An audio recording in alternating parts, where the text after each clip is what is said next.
few months ago I posted a recording with a number of different tests for different ways of videoing yourself cycling with a GoPro HD Hero2. And after trying a lot of different things, the conclusion I came to was that if you want real-time video, your best option was the chest mount.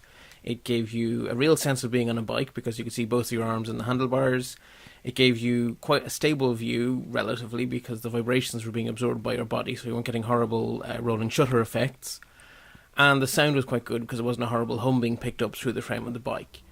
And really, I came to that conclusion reluctantly after trying to get good footage out of the handlebar mount and not really succeeding.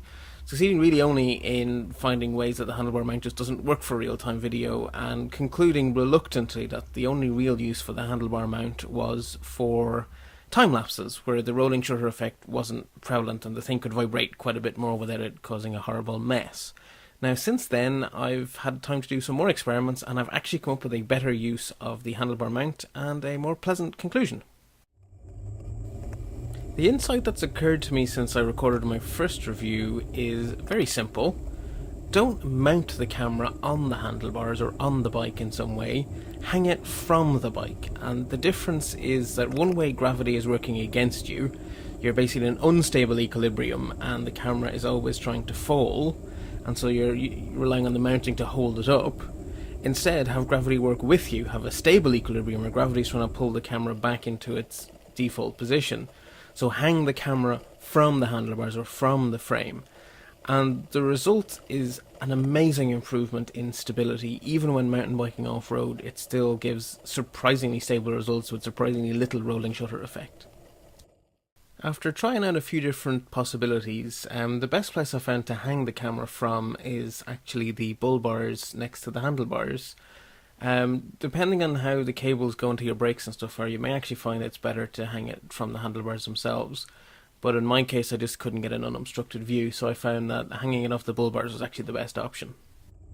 What I discovered previously was that even apparently smooth roads were often enough to set off nasty vibrations, and you could actually watch the camera on the handlebars begin to shake back and forth really quite violently on, tarmac that wasn't perfectly smooth would be enough to set it off.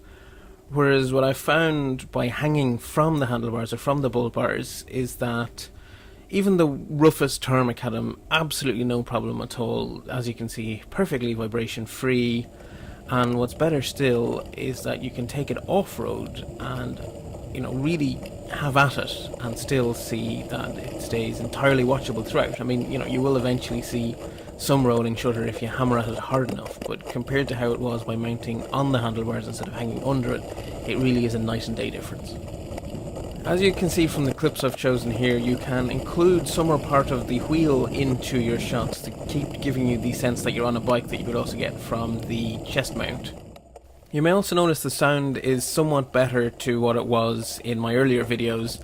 This isn't really because I've changed how I mount the camera so much as it is because I've changed to using the vented back door on the GoPro housing rather than the solid one, so it's less muffled sound.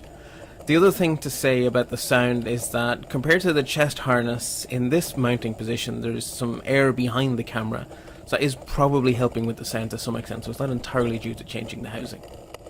One final point to note is that compared to the chest harness, any mounting on the handlebar at all is going to give you a much lower point of view, so you're going to see less of the world around you. You're going to get more of a sense of speed because the earth is rushing by quicker, but you're going to see less of the beautiful countryside you're cycling through. This is marginally worse by mounting under instead of on the handlebars, but those extra 2 or 3 inches probably don't make any significant difference.